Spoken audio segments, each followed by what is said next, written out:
how to find your IBAN in the Unicredit app. Here's a step-by-step guide. First, you will need to open up the app itself and you can log in with your PIN, fingerprint, or Face ID. Now, you will need to go to the Accounts section.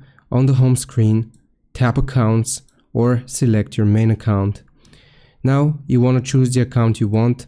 Tap the specific account whose IBAN you need, and you will open account details. You want to look for a button called account details or just details or a small I icon. There you will be able to find your IBAN and you can usually copy it by tapping on it. Share or save, you can use the copy/share button to send it via WhatsApp, email, or save it.